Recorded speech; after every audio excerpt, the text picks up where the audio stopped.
জৌদাসের মানে ইয়াহুদাকে শুলিতে চড়ানো হয়েছে, ঈসা আলাইহিস সালাম উঠে গিয়েছে, এটা খ্রিস্টান বার্নাবাজের তাদের ইঞ্জিলে লেখা আছে, কিন্তু তারা এটা মানে না।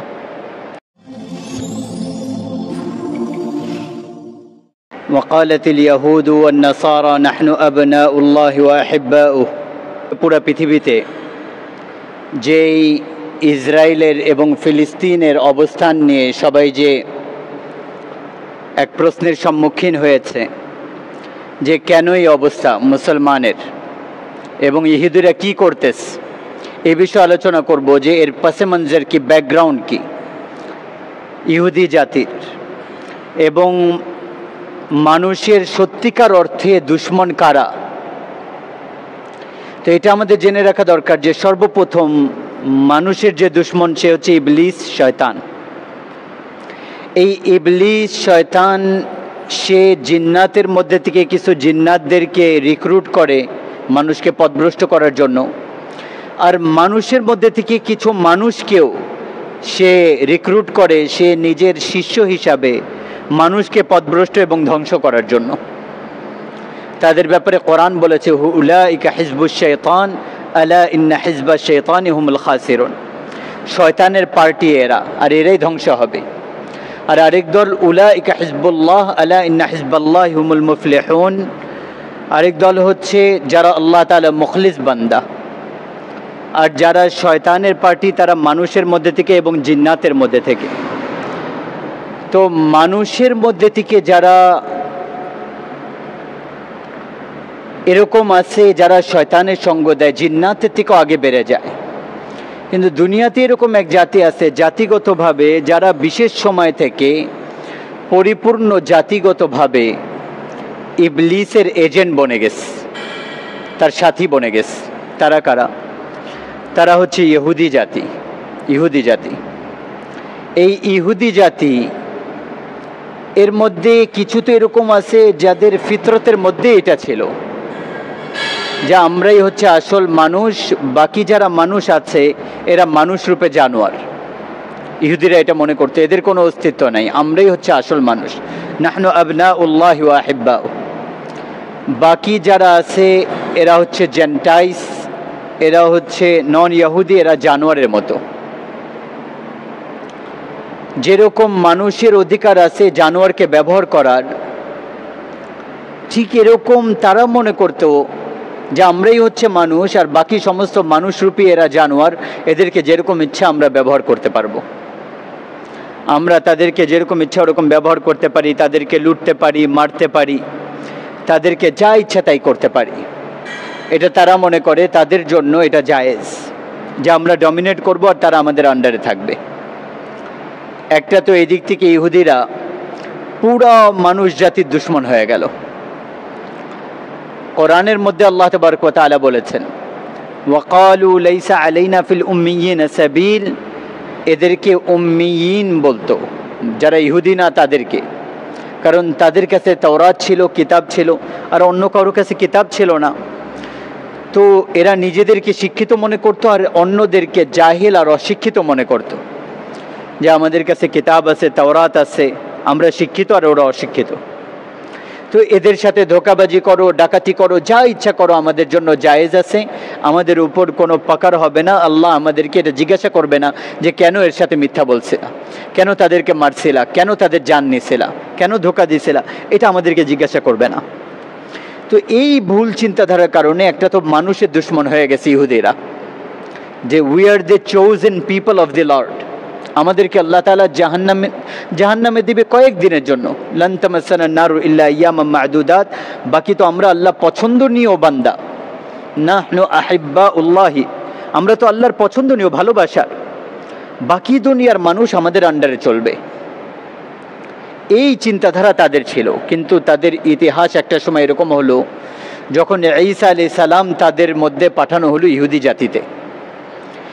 এটা 1400 বছরের ইহুদিদের ইতিহাসের ক্লাইম্যাক্স। যখন তাওরাত দেওয়া হয়েছিল মুসা আলাইহিস সালামের জামানায়, ওইটা ঈসা আলাইহিস সালামের দুনিয়াতে আসা 1400 বছর আগের ঘটনা। তখন থেকে শুরু করে আল্লাহ তাবারক ওয়া তাআলা ঈসা আলাইহিস সালাম পর্যন্ত তাদের উপর এরকম রহমত আর বরকত নাজিল করছেন যে এই 1400 বছরের সময় একদিনও এরকম ছিল না যে তাদের মধ্যে কোনো নবী নেই। মুসা আর হারুন আলাইহিস সালামের থেকে শুরু হয়েছে, আর 1400 বছর পরে একদম শেষে ঈসা আর ইয়াহইয়া আলাইহিস সালাম। এই দুইজন, হ্যাঁ মধ্যেখানে মনে করেন একটা তার, আর এই মধ্যেখানে 1400 বছর, এর মধ্যেখানে কোনো একটা দিন এরকম ছিল না যে অন্য কোনো নবী আসেনি তাদের কাছে। কিন্তু ইহুদি জাতি কখনো এর মধ্যেখানে উপরে উঠছে, কখনো নিচে নামছে। ঈসা আলাইহিস সালাম দুনিয়াতে আসার আগে কোরআনে আল্লাহ বলেছেন, ওয়াকাদাইনা ইলা বনি ইসরাঈল ফিল কিতাব লা তুফসিদান্না ফিল আরদি মাররাতাইন ওয়া লা তা'লুন্না উলুওয়ান কাবীরা। দুইবার এদেরকে আল্লাহ তাআলা ধরছেন। প্রথমবার সিরিয়ান আর ইরাকিদের দ্বারা ইহুদি জাতিকে আল্লাহ ধরেছিলেন, আর পরবর্তীতে আবার যখন তারা আগে বাড়ছে, বড় হয়েছে, অহংকার করছে আর আল্লাহ তাআলা নাফরমানি করতে লাগছে, তখন আল্লাহ তাবারক ওয়া তাআলা আবার তাদেরকে ধরেছেন। গ্রিকসদের দ্বারা আল্লাহ তাবারক ওয়া তাআলা তাদেরকে ধরেছেন, তারপর রোমানদেরকে দিয়ে আবার তাদেরকে ধরেছেন, ইহুদিদেরকে। দুইবার তারা উপরে উঠছে, দুইবার তারা নিচে নামছে। এই অবস্থা তাদের উপর অতিবাহিত হয়ে তখন তারপরে ঈসা আলাইহিস সালামের সময় আসছে 1400 বছর মধ্যেখানে। মুসা আলাইহিস সালাম থেকে ঈসা আলাইহিস সালাম পর্যন্ত 1400 বছরের মধ্যেখানে এই ঘটনাগুলো ঘটেছে। 1400 বছর যে তাদের সময় ছিল উপরে উঠা এবং নিচের নামা, ঈসা আলাইহিস সালাম পর্যন্ত যখন পৌঁছলো, তো এদের দুষ্টামির একদম লাস্ট স্টেজে তারা পৌঁছে গিয়েছিল। যে আল্লাহ তাবারক ওয়া তাআলা ঈসা আলাইহিস সালামকে রসুল বানায় পাঠিয়েছিলেন, রসুলান ইলা, এই জন্য নবীদেরকে শহীদ করে দেওয়া হয়েছে, অনেক নবীকে, কিন্তু রসুলদেরকে কতল এবং শহীদ করা হয়নি। কিন্তু মুসা আর ঈসা আলাইহিস সালামের মধ্যেখানে 1400 বছর, আর ক্লাইম্যাক্স হচ্ছে ঈসা আলাইহিস সালামের দুনিয়াতে আসা। আর ঈসা আলাইহিস সালাম যাকে আল্লাহ তাবারক ওয়া তাআলা নিজের রূহ বলেছে, রূহ মিন কালিমাতু আলকাহা ইলা মারইয়াম, কালমা বলেছেন আল্লাহ তাআলার। অনেক মুআজিজা ওনাকে আল্লাহ দিয়েছিলেন, কিন্তু ইহুদিরা কি বললো ওয়ালাদু জিনা, আল্লাহ মাফ করুক, জিনার সন্তান, ব্যভিচারের সন্তান, নাউজুবিল্লাহ।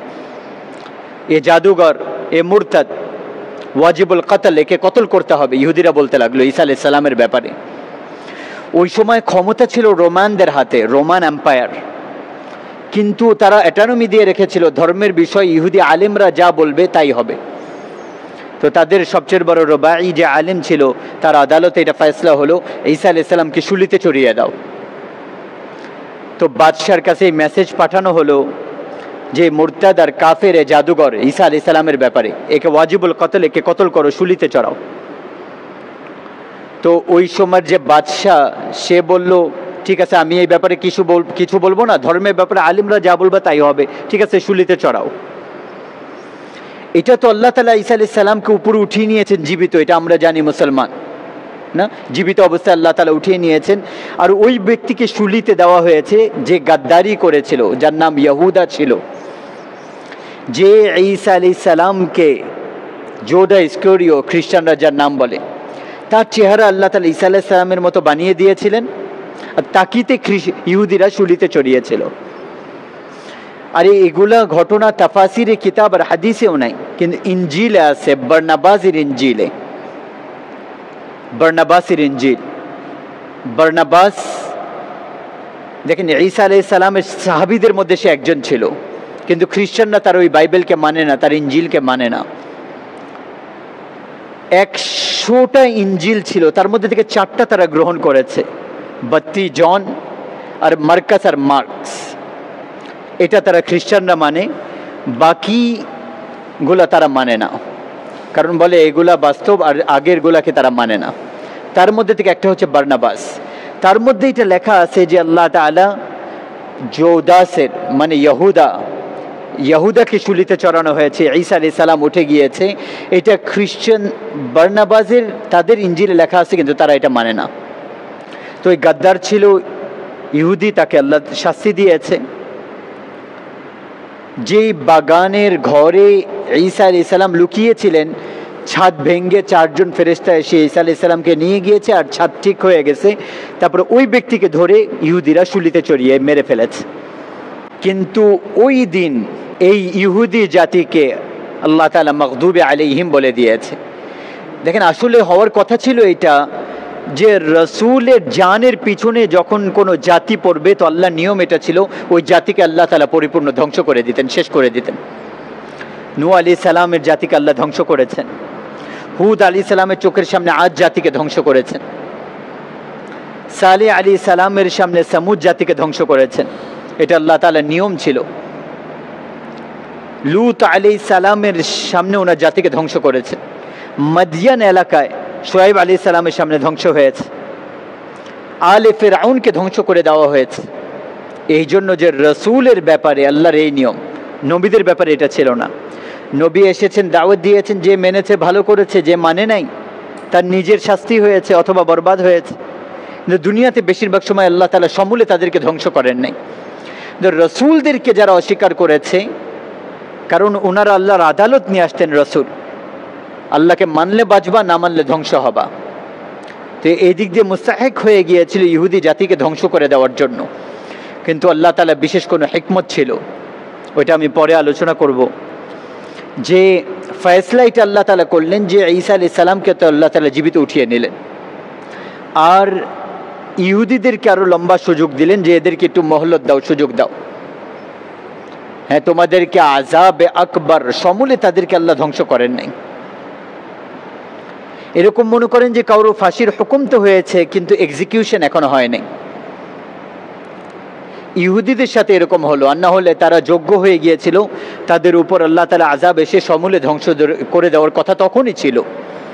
কিন্তু এরপর আল্লাহ তাবারক ওয়া তাআলা ইহুদিদেরকে আরেকটা সুযোগ দিলেন যে ঈসা আলাইহিস সালামের 600 বছর পরে রাসূলুল্লাহ সাল্লাল্লাহু আলাইহি সাল্লাম দুনিয়াতে আসলেন। আর ইহুদি জাতির উপর আরেকবার আল্লাহ তাআলার এটা রহম ছিল, ফজল ছিল যে আরেকটা সুযোগ তোমাদেরকে, আসা রব্বুকুম আইয়ারহামাকুম ওয়া ইন উদতুম উদনা, যে তোমাদেরকে এখন আরেকটা সুযোগ দিচ্ছি, তোমাদের রব তোমাদের উপর এখনো ফজল করতে তৈয়ার আছেন। ইন্না হাযাল কুরআন ইয়াহদি লিল্লাতি হিয়া আকওয়াম, এই কোরআনের ছায়াতে চলে আসো, এটা তোমাদেরকে হেদায়েত দিবে, সঠিক রাস্তা দেখাবে। আসো মুহাম্মদ সাল্লাল্লাহু আলাইহি সাল্লামকে মেনে নাও, তাসদিক করো, সত্যায়ন করো, তোমাদের গুনাহ মাফ হয়ে যাবে। ইহুদিদেরকে আল্লাহ সুযোগ দিয়েছেন, কিন্তু না, তারা রাসূলুল্লাহ সাল্লাল্লাহু আলাইহি সাল্লামের বিরুদ্ধে দুশমনি করার জন্য আগে বাড়লো। আর তারপরে ওই দিন থেকে আজ পর্যন্ত এটা তারা একটা শয়তানের সাথে গাঠজোড় করলো, মিলে গেল। দেখেন, বাহ্যিকভাবে শয়তানের দুশমন কারা, টার্গেট কারা?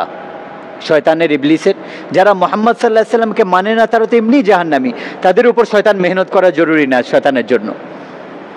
ইবলিসের আসল টার্গেট হচ্ছে মুহাম্মদ সাল্লাল্লাহু আলাইহি সাল্লামের উম্মতের মধ্যে মুসলমানরা। আর এখন মানুষের উপরে যে দুশমনী ছিল তার উপর আলাদাভাবে মুসলমানের উপর দুশমনী শয়তানের, ঠিক আছে না? আর ইহুদি ছাড়া তো বাকি সমস্ত মানুষকে তারা জানোয়ার মনে করে। ইহুদিরা যেরকম ইচ্ছা তাদেরকে মারবে, কাটবে, তারা জায়েজ মনে করে ইহুদিরা। কিন্তু তাদের দুশমন টার্গেট মেনভাবে মুসলমান, কারণ ওই অহংকার এবং হিংসার কারণে। তাদের অহংকার কি ছিল? যে 2000 বছর নবুয়ত ইসরায়েলিদের কাছে ছিল, আমাদের সম্পদ ছিল। বনি ইসরায়েলের মধ্যে শত শত নবী আসছে, 3টা কিতাব আল্লাহ বনি ইসরায়েলে দিয়েছিলেন। এই কোথা থেকে আসলো মুহাম্মদ সাল্লাল্লাহু আলাইহি সাল্লাম? আর উম্মিয়িনের মধ্যে থেকে, জেন্টাইলদের মধ্যে থেকে, অশিক্ষিতদের মধ্যে থেকে নবী হবে। কোথায় আমরা আর কোথায় এরা? ইহুদিরা মনে করতে লাগলো, আর ইহুদিরা বললো আমরা মানব না। অথচ কোরআন বলে ইয়ারিফুনাহুম কামা ইয়ারিফুনা আবনাআহুম, ইহুদিদের আলেমরা, উলামাগণ আল্লাহর রসুলকে এরকম চিনতো যেরকম নিজের সন্তানকে চিনতো, যেরকম উনি শেষ নবী এটা জানতো তারা, কিন্তু অহংকার আর হিংসার কারণে মানতে পারেনি। তো তাদেরও দুশমনের টার্গেট কারা হলো? উম্মতে মুহাম্মদ আর মুহাম্মদ সাল্লাল্লাহু আলাইহি সাল্লাম। তো শয়তানের সাথে এটা তারা মিলে গেল, কাটজোড়। আমার কথার সারাংশ এটা। একটা হচ্ছে ইনভিজিবল দুশমন ইবলিস, যাকে দেখা যায় না, আমাদের বিরুদ্ধে কাজ করতেছে, মুসলমানের বিরুদ্ধে কাজ করতেছে।